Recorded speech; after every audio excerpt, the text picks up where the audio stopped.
What's going on, everyone? Welcome back into Patriots Draft Central here on CLNS Media and on Patriots Press Pass. I'm Mike Kadlick. He's Tayler Kyles, taking you back through the NFL Draft on Saturday. The Patriots starting off round 4 with the 103rd pick, and they bring in offensive guard Layden Robinson from Texas A&M. Taylor, double dipping at the offensive line position after bringing in Caden Wallace on Friday night, bringing in another person to help protect Drake May in the long run here. And Foxboro obviously shoring up their offensive line, going with a fourth offensive player in the first 4 picks at 103. So instant reaction to the Patriots bringing in Layden Robinson at 103.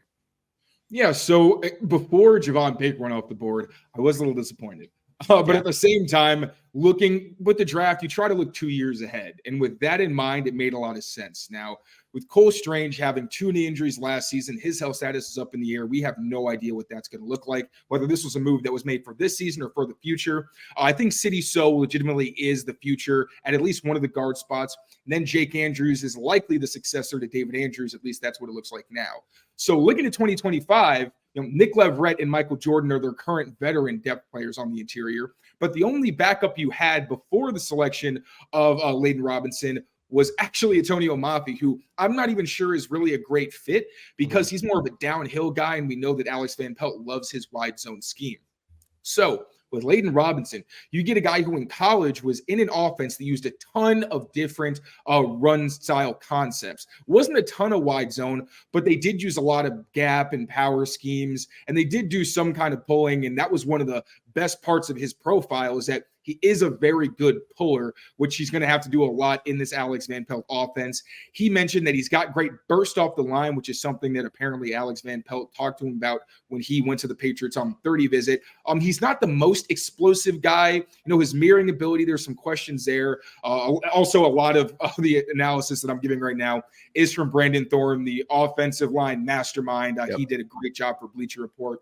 I wasn't super, honestly, familiar with Layden Robinson before this, so a lot of it's coming from him, but that's really the rub, is that at explosiveness and mirroring weren't great, but he does have that burst. He's got elite length. I think he's like over 90th percentile in arm length, which allows him to shut down guys pretty early. He's got a really strong punch, and he's a smart player as well. So he's also got a lot of experience. He's going to be, I believe, 23 pretty soon. So a trend that we've seen with the Patriots and their offensive linemen. So in terms of what this offense is looking for, I think he is a really good fit, and it makes sense. We've talked about interior offensive line being a sneaky position of need. Initially, I thought maybe you kind of reached one on the player, as he was seen as more of like a late 4th round, 5th round kind of guy.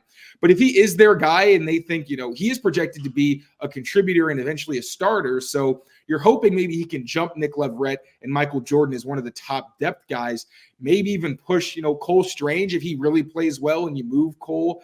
I still think he's a good player. He finished last 2 seasons really strong, but the consistency and the health are things that you have to worry about. So, with the context of Javon Baker, I like the pick a lot more. And the Patriots continue to shore up the offensive line and support Drake May like they said they would. So 100%. And therein lies, the not great reaction originally to the Layden Robinson pick is that Javon Baker was still on the board, but they were able to end up landing him at 110 just 7 picks later. So, and especially you two said not too familiar with Robinson, a guy who I feel like not a lot of people in this area were really too familiar with Robinson's game as far as being, that offensive guard for them. But you mentioned last night they took Wallace, and our immediate reaction is, what does it mean for the rest of the offensive line? Mike Onwenu, Cole Strange, stuff like that. And the fact that they now went guard, I think still tells me that they're not as comfortable with Cole Strange, along their offensive line as they might lead on. And so it gives them someone there to,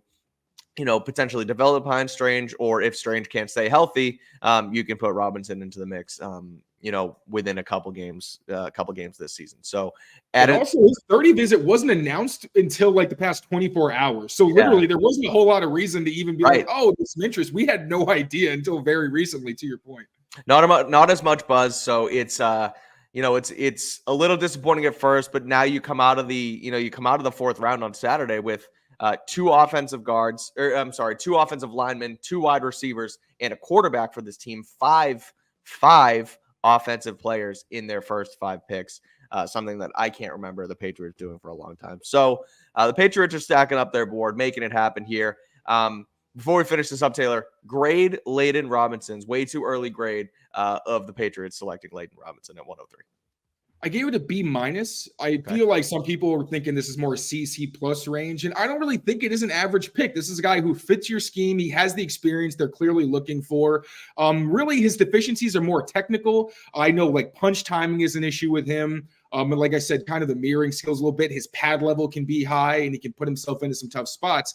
But if you can fix those things with coaching and maximize his physical tools, I think it could be a good starter for you. The minus comes more from the fact that he may have been a reach based on, where he was slated to go. And you haven't seen the reports like we saw with Jalen Polk, where it's like, oh, no, he was higher on NFL's boards than, people gave him credit for. Or like Caden Wallace, where you're looking at it and saying he was the best tackle left, especially if you're looking strictly at left tackles, where I moved Caden from a B minus to a B. This, I think, is that B minus because I think the value may not have been there. But at the end of the day, man, if we look back on this and the guy's a starter, that's why we call them way too early grades. We can only go with the context we have, but I still think this was a solid move for New England. It's only a reach if it ends up being a bad pick. But Layden Robinson has been a Patriot for, less than 3 hours now. So let's give the guy a chance.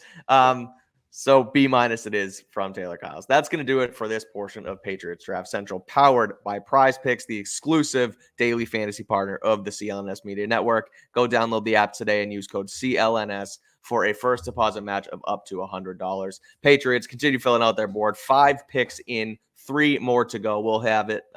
We'll have you updated here on Patriots Press Pass all day, so make sure you lock in, subscribe, follow Taylor on Twitter, follow myself on Twitter for the latest surrounding the Patriots as they continue to rebuild this new regime under Elliott Wolf and Gerard Mayo.